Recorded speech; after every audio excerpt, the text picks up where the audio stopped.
শনিবার দুপুরে বিশালগড় মহকুমা আদালতে এক পুলিশ কর্মী অতিরিক্ত আইনজীবীকে প্রাণে মারার চেষ্টা করে বলে অভিযোগ। খবর পেয়ে পুলিশ ঘটনাস্থলে ছুটে গিয়ে অতিরিক্ত আইনজীবী দেবাশিস করের সাথে খারাপ আচরণ করা এবং ওনাকে দেখে নেওয়ার হুমকি দেওয়ার কারণে রূপান্তর ডাঙ্গুকে আটক করেছে এবং থানায় নিয়ে আসে। সেখান থেকে কর্তব্যরত পুলিশ কর্মী রূপান্তর ডাঙ্গুকে মেডিকেল টেস্ট করার জন্য নিয়ে আসা হয় মহকুমা হাসপাতালে। তার বিরুদ্ধে নেওয়া হবে কড়া পদক্ষেপ। ধৃত পুলিশ কর্মী জানায় সে নেশাগ্রস্ত ছিল না এবং কাউকে প্রাণে মারার হুমকিও সে দেয়নি। আমি তো নেশা করছি না, নেশা ছোটখাটো নেশা তো হয়ে থাকে মানুষের, ঠিক না? মানে আপনি আমি খনি গেছিলাম, মানে খুনি খেয়ে চলে গেছিলেন এখানে? যেহেতু এই কমপ্লেন আসছে, কমপ্লেন মিলে নিয়ে আসছে, মেডিকেল করাইলে মেডিকেল বিষয়ে প্রেসার চেক করছে, ডাক্তার মিলে আবার চাকা লাগিয়ে বলছিল।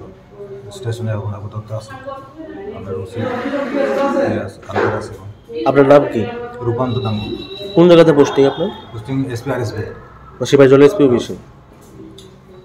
আরেকটা অভিযোগ করছে বিচারকের লাগে নাকি আপনি খারাপ ব্যবহার করছেন। এমন খারাপ না, শুধু আমি বলছিলাম কথা পরিপ্রেক্ষিতে, যেহেতু আমি সিজার লিস্টে আমি উপস্থিত ছিলাম, তখন এখানে লেখাও তো আছে। আমার তো সেই আগের ঘটনা, তো আগের সোর্সের যে ঘটনা, এটি তো আমার ইয়া নাই, মানে মনে রাখতাম পারছি না। এই লিগে আমি কেস ঢোকাতে চাইতেছিলাম। মানে আগের আমার যে ছিল বয়ান আসলো, এই বয়ান লোকে মিলে সেটা আবার আজকে জিগাইলে আমি এটা আবার রিভিশন দিতে পারবো। এই হিসাবে আমি ফোনে গ্যাস, অম্বল, গলা বুক জ্বালা ও পেটের অন্যান্য সমস্যার থেকে সুরক্ষিত থাকতে ব্যবহার করুন গ্যাসনল। অরিও ফার্মা, 5 দশক ধরে মানুষের ভরসা।